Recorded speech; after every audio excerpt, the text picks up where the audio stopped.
Student, आज हम दूसरा लेक्चर करने जा रहे हैं एसिड बेस और सॉल्ट का।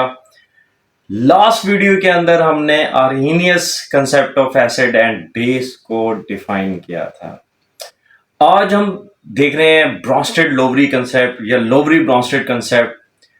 ये कंसेप्ट बेसिकली एक प्रोटॉनिक थ्योरी है और इसको कंट्रीब्यूट किया है दो साइंटिस्ट ने, एक लोवरी और दूसरा ब्रॉन्स्टेड। तो उन्हीं के नाम पे इसको ब्रॉन्स्टेड लोवरी या लोवरी ब्रॉन्स्टेड कंसेप्ट ऑफ एसिड और एंड बेस कहा गया। राइट, एसिड एक ऐसी स्पीशी है जो कि प्रोटॉन डोनेट करने की, प्रोटॉन देने की सलाहियत रखती है। A species which has the tendency to donate a proton, एक ऐसी स्पीशी जो कि प्रोटॉन को डोनेट करने की सलाहियत रखती है, देने की सलाहियत रखती है, वो लोवरी ब्रॉन्स्टेड एसिड कहलाती है। जबकि वो स्पीशी जो कि प्रोटॉन एक्सेप्ट करने की, प्रोटॉन कबूल करने की सलाहियत रखती है, वो लोवरी ब्रॉन्स्टेड बेस कहलाती है। ये क्योंकि एक एसिड बेस रिएक्शन है और इस एसिड बेस रिएक्शन के रिजल्ट में एक और एसिड बेस का पेयर प्रोड्यूस होता है जिसको हम conjugate acid and conjugate base कहते हैं। एक रिएक्शन देखते हैं HCl, when it combines with water it produces H3O plus and Cl negative। अब HCl जो है वो H प्लस यानी कि प्रोटॉन देने की सलाहियत रखता है। दैट इज वाई ये हमारे पास लोवरी ब्रॉन्स्टेड एसिड कहलाया। वाटर H2O ये प्रोटॉन एक्सेप्ट कर रहा है फ्रॉम द HCl। अब क्योंकि ये प्रोटॉन एक्सेप्ट करने की सलाहियत रखता है, दैट इज वाई ये लोवरी ब्रॉन्स्टेड बेस कहलाया। लेकिन अगर आप देखें तो हमारे पास रिएक्शन रिवर्सेबल है और रिवर्सेबल के दूसरी तरफ H3O प्लस है एंड Cl नेगेटिव है। H3O प्लस हमारे पास कंजुगेट एसिड है क्योंकि ये प्रोटॉन देगा Cl नेगेटिव को, एंड Cl नेगेटिव ये एक्सेप्ट करता है, तो वो आपके पास कंजुगेट बेस। अब हम कंजुगेट एसिड और कंजुगेट बेस को एक्सप्लेन करते हैं, डिफाइन करते हैं। आपके पास एसिड एक ऐसी स्पीशी है जो कि प्रोटॉन देता है।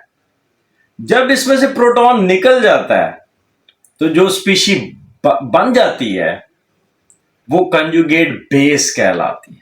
तो हम ही कहते हैं कि Lowry Bronsted acid gives proton and conjugate base is formed. For example we have HF, hydrofluoric acid. इसने क्या किया, हाइड्रोजन दिया यानी H प्लस प्रोटॉन एंड बनाया F negative. So F negative is the conjugate base of HF। दूसरी example में अगर आप देखें तो सल्फ्यूरिक एसिड H2SO4 एक हाइड्रोजन रिलीज करता है और हाइड्रोजन सल्फेट बनाता है। तो it gives a proton H plus and hydrogen sulphate is the conjugate base of sulfuric acid, right? इसी तरीके से बाकी एग्जांपल्स भी हैं। तो हमने ये देखा कि जब एक एसिड प्रोटॉन रिलीज करता है तो कंजुगेट बेस बन जाती है। इसी तरीके से बेस इज अ स्पीशी जो कि प्रोटॉन एक्सेप्ट करती है, और जब ये प्रोटॉन एक्सेप्ट कर लेती है तो कंजुगेट एसिड बन जाता है। हमारे पास एग्जांपल है हाइड्रोक्सालाइन की, OH नेगेटिव आयन, जो कि पोटेशियम हाइड्रोक्साइड से आया होगा या सोडियम हाइड्रोक्साइड से आया होगा। जब ये प्रोटॉन एक्सेप्ट करता है it form a water molecule, तो वाटर कंजुगेट एसिड हुआ of OH negative ion, right. इसी तरीके से हमारे पास सल्फाइड है, वो जब प्रोटॉन एक्सेप्ट करता है तो हमारे पास हाइड्रोजन सल्फाइड बनाता है जो कि कंजुगेट एसिड है सल्फाइड का।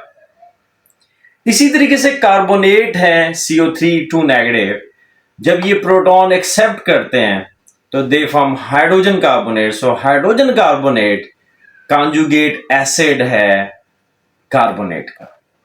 तो जब बेस प्रोटॉन एक्सेप्ट करती है तो हमारे पास कॉन्जुगेट एसिड बनता है। स्टूडेंट, इसके साथ ही हमारा एक और इंपॉर्टेंट टर्म भी आती है, दैट इज एम्फोटेरिक कंपाउंड।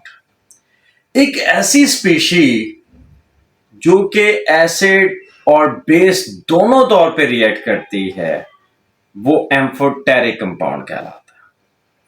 मिसाल के तौर पे पानी एक एम्फोटेरिक कंपाउंड है। ये बड़ा इंपॉर्टेंट क्वेश्चन है, अक्सर पेपर में ये पूछा जाता है कि पानी एक एम्फोटेरिक कंपाउंड है, जस्टिफाई करें। तो उसके लिए आपको रिएक्शंस देने पड़ेंगे जिसमें पानी एसिड के तौर पर और बेस के तौर पर रिएक्ट कर रहा होगा। तो पहली एग्जांपल हम लेते हैं, वाटर रिएक्ट कर रहा है HCl के साथ, H3O+ बना रहा है और Cl नेगेटिव बना रहा है। अब देखें यहां पर जो प्रोटॉन डोनेशन है वो HCl की तरफ से हुई, तो HCl एसिड हुआ, पानी ने वो एक्सेप्ट किया, तो पानी जो है वो लोवरी ब्रॉन्स्टेड बेस कहलाया। तो यहां पर पानी एक बेस के तौर पर रिएक्ट कर रहा है। दूसरी एग्जांपल हम देखते हैं, एक एग्जांपल देखते हैं। हमारे पास अमोनिया है और ये पानी के साथ कंबाइन हो रहा है और हमारे पास NH4 and OH negative ion बना रहा है। अब यहां पर देखें तो पानी प्रोटॉन दे रहा है NH3 को। सो पानी जो है, वाटर जो है, वो आपके पास एज एन एसिड रिएक्ट करेगा और NH3 उसको एक्सेप्ट कर रहा है, तो वो एज अ बेस रिएक्ट करेगा या एज अ बेस एक्ट करेगा।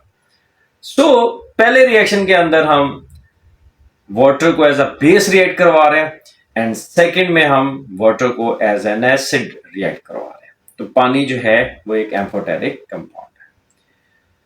तमाम स्पीशीज को आप इस तरीके से कैटेगराइज नहीं कर सकते। ये भी वही उसी तरीके से आर्हेनियस कंसेप्ट का लिमिटेशन जिस तरीके से हमने डिस्कस किया था, लोवरी ब्रॉन्स्टेड में भी जरूरी नहीं है कि तमाम स्पीशीज जो हैं वो आपको प्रोटॉन दें या प्रोटॉन लें।